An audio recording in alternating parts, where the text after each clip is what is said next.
We will call this meeting of the Finance Committee to order. Today is Tuesday, September 24, and I do not see any public comment, so we will move right into our agenda, starting with our purchasing agenda. Ms. Cribbs. Okay, so we'll pull it up, and just one note too, we did add a purchasing agenda addendum this afternoon, so we've got an additional slide after we go through this. So our first item is the purchase of E2020 license for the 24-25 school year. This is something that we do every year. The next, moving down, is contracted services to provide meal support for nutrition services. Again, that's a typical item for us every year. We are asking to do, for number 2, the public relations services. We see for the PR. And number 3, it's time for Turkey Trot, so we're ordering the shirts for Turkey Trot. Number 4 is a renewal of our facility use and event management and asset tracking application program for the facilities department. Inventory items, we have several typical items in there. So the copy paper, the paper products with toilet tissue, paper towels, and facial tissue, and trash can liners. From those, we do purchased off from a consortium purchasing site, as well as using local vendors on those. Moving over to our grant-funded programs, so we have our educational training services for Innovation Central with Life EMS. With our Loop program, we've got contracts with United Methodist Community House and the YMCA, so bringing those forward for 24-25. And on number 3 there, we have a catch-up item for the Loop summer programming with United Methodist. They had some, I'm thinking, staffing issues, so they were late getting us invoices. That's why it's coming so late at this point. Under support materials, we have our annual contract with School Services Network. And under the number 2 there, as part of our Title IIA grant, we are required to do allocations to the private schools. And so this is, the Grand Rapids Christian Schools did a summer learning work institute, so it's to pay for that. And moving to bond projects, we have a number of projects that we're would like to get underway with architectural and engineering services. So we've got the Elder Middle renovation with C2AE. We've got Cesar Chavez with Cornerstone Architects, Dickinson Academy with Cornerstone Architects, Kenna with French Associates, and I can never say this right, Dykema Hammond for Ottawa Hills, the renovation. So that is our purchasing agenda. Okay, thank you. Any questions? No. Pretty straightforward. Okay, will you make a motion to approve the purchasing agenda? I will make a motion to approve the purchasing And agenda. I will support. All in favor say aye. Aye. Okay, yep. Very good. All opposed, same sign. All right, motion carries. Okay. So our next item is the purchasing agenda addendum that we added today. We do have working on the agreement for social workers and school psychologist services with Emergis Healthcare Staffing. This is one where, because we continue to be short-staffed with social workers and psychologists, looking to supplement that service for to help our staff that are short-staffed, as well as service for our students. And we do have the letter of agreement with our union that was signed last week, so. Okay, great. Sounds like everything is in order for this one. Any questions? No, motion to approve the purchasing agenda addendum. Great. Support? All in favor say aye. Aye. All opposed, same sign. All right, motion carries. Okay, we do have one donation this month. The AT&T and Urban League are generously donating 50 laptops for Elder Middle School, and they'll be used as incentives through the school's PBIS framework. Okay, great. I'm depending on you for everything. Oh, May I have a motion, yes, I please, do have a to motion. move forward Motion this? to accept the donation. Great, thank you. Yes. Support. All in favor, say aye. Aye. All opposed, same sign. All right, motion carries. Next up is our monthly financial statements. So you've both been on the board a number of years and realize we don't do a July statement because most of our activity for July and August actually points back to prior fiscal year as we get rolling on the new year. So this August financial statement is the first one that we're showing for 24-25. We're still undergoing the audit, so some of these numbers may still change as we close out last fiscal year, so beginning balances may change as we wrap up the audit. So it's still early to say whether we're tracking. There's just not a whole lot in here yet because through the end of August, we don't have a lot in there, so. Any questions from the monthly financial statements? Oh, I do not. Do I? Okay, moving right along. You have some updates for us. So that's where I just wanted to spend a few minutes on some general updates, and I'm just gonna run back up to the top there. So as I mentioned, our audit, the field work was completed 2 weeks ago. We're working with our auditors to kind of clean up some open items and work through anything that they've still got there. They are planning to be at the October 28th board work session to present. So at this point, I'm not aware of any issues, findings that are coming out of this year's audit. So hopefully it will be a pretty standard, quiet one that we like and anticipate. State budget, just kind of wanted to bring an update there. The state revenue in both the school aid fund and the state general fund are above the May revenue consensus through the end of August, so that's always good news when the state is getting more money in than they had anticipated. The school aid budget that was approved in June and signed by the governor in July included a 1-year reduction to the retirement that we pay, rate that we pay. So when they passed the state aid budget, it was a one-time reduction.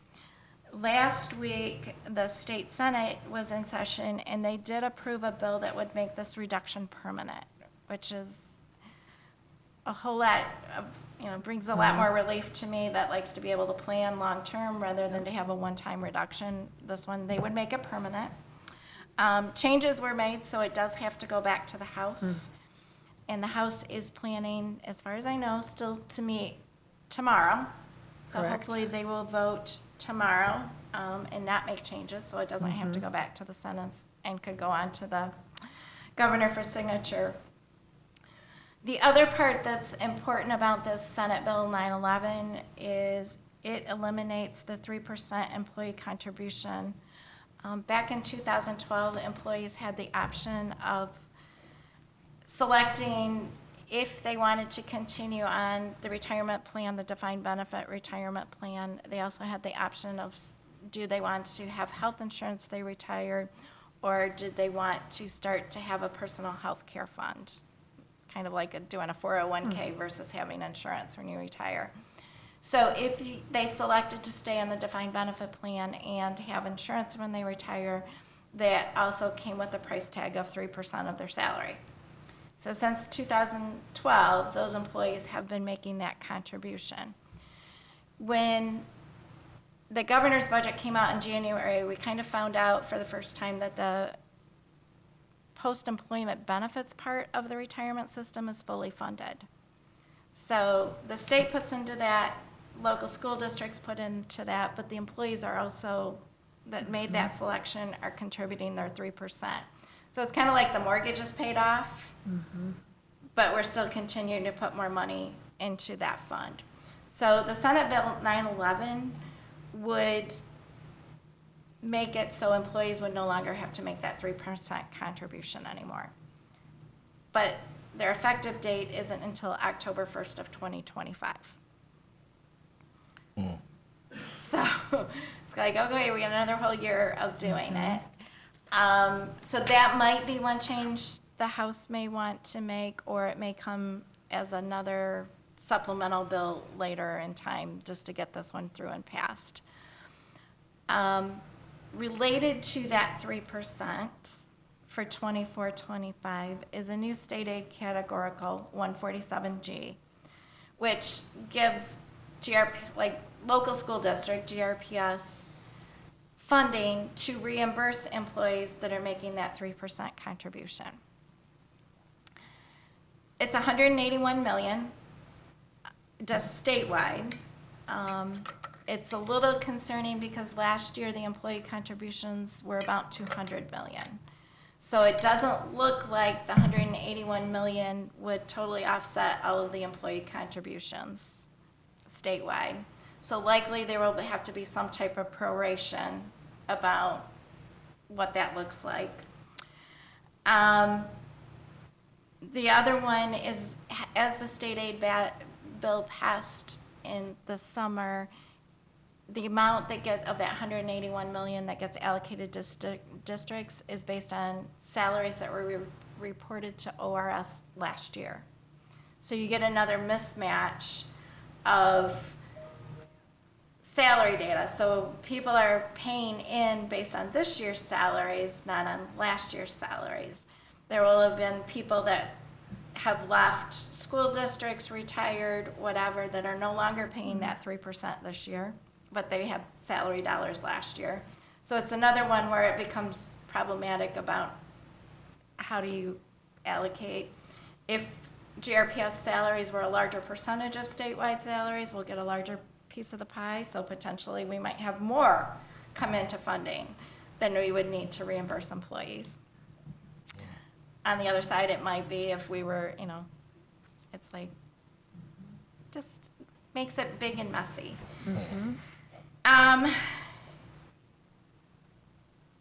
The other part of it, ORS and MDE, I think are struggling with how to handle this as well.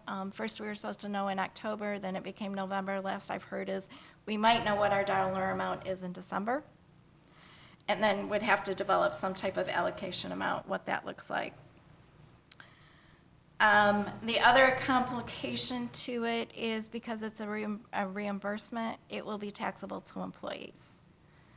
So if an employee's having $100 come out this year, or they're making that contribution of $100 of their salary this year,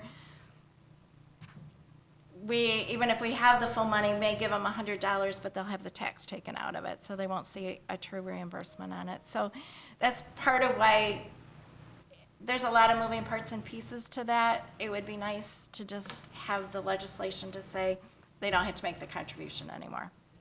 It's a whole lot cleaner. I know that's a lot, so I don't know if you've got questions. I don't envy you. Yeah. No, I Okay. guess not really. I guess I don't really know where to start, to be honest, but Yeah, it's a lot. yeah. And it's gonna be hard to communicate to employees about what they are getting, what they're, having it taxed, what does this look like? And it's just one of those things that hopefully we can get it passed, hopefully get an earlier implementation date, and then it can just fade into the sunset and be done. Yeah, hopefully. Go Yeah, from because there. if it is taxed, somehow it's going to be the fault of the school board. Just to prep you, that's part of why I wanted to give Yeah. you some updates, to prep you of what you might see in the upcoming months. But the other thing that I did here is there are rumors of the governor putting out an executive order in the next week or two that will impact education. However, there's no indication of what that might be. So Dan Beam, who works for Education Advocates of West Michigan, kind of shared that with us last week at KSBO. But he's like, it's been pretty silent. They've got it out there that she may be putting out something, but nobody really has an idea of what it may be coming. So just, if you hear something in the next couple weeks, I guess we can all be surprised what it is together. A couple other things I just wanted to share with you as well. We do have our new health insurance rates that will take effect in January. Our MESA rate increase is substantial. Ranges on, depending on which healthcare plan, 12.3% to 14.7%. And that our MEA groups all have the Mesa health insurance. Our exempt staff, our support non-exempt, and our parapro group have the West Michigan Health Insurance Pool. And that is going to be a 7.2% increase in rates. At the other part, our hard cap rates are only increasing at 0.2%. So our employees are going to have to bear the cost right now of those large health insurance rates. It's another topic, because this is common knowledge throughout the education community that it's there, that there may be adjustments to hard cap coming, especially depending on what happens with the election in November and what kind of a lame duck session we have in November and December. One scenario, I've heard that it would actually be effective on January 1st. So that will be a little bit challenging for us on our budget side if we have these substantial changes to our health insurance costs and rate in January. What did you budget? Do you recall? Percentage increase? We knew the 0.2 was coming, so we've got You a knew pretty that. stable Okay. health insurance cost right Okay, now. right. So it's not an increase in cost to us. It's really the employee that bears it. Yeah. Yeah. Got it. So one option I've heard is that there would be an overall 7% increase to hard cap.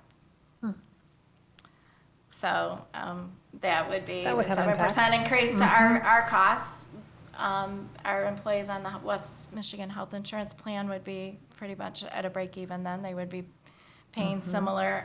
It still would be a challenge for our groups that are on the Mesa plan with the higher health insurance costs. Their other options include elimination of the hard cap and moving to a percentage. So the district might be required to pay 80% and employees 20%, 90-10. Heard various variations of what those percentages might be. That would be harder for us to budget and plan for, just because you don't know what the health insurance rate are and what are 80%, 20%. The other thing you tend to see when people are only paying a percentage of it, they gravitate to the most expensive plans. So now when employees have a little bit more into the cost of it, we've got employees that are making choices to less expensive plans, still good coverage, but less expensive plans. So if it switches to a percentage over time, we would likely see not only the district's costs increase, but people on those most expensive plans, because there's not as much of incentive to go to a cheaper plan. One thing that hopefully would happen is, years ago when they put hard cap in, they put the 2-person rate at it just double a single person rate. That's not the way insurance companies actually price out 2-person. It's usually closer to the family rate than it is to the 2-person rate. So this is one that's been out there for a number of years. We really need to get a correction to what that 2-person rate is. A lot of times you see someone on a 2-person plan paying significantly even more than a person on a full family plan. So hopefully that is one correction that we'll go through. Not quite sure. The other ones are a little bit scary to me, but those health insurance rates are scary. So, and they will be, our employees will feel that definitely in January. So just kind of wanted to give you some overall updates on the finance side of what that might look like. Okay. Well, yeah, me neither. Thank you for the updates. All right. That's everything. Yeah. Okay, meeting adjourned. Thanks, everybody.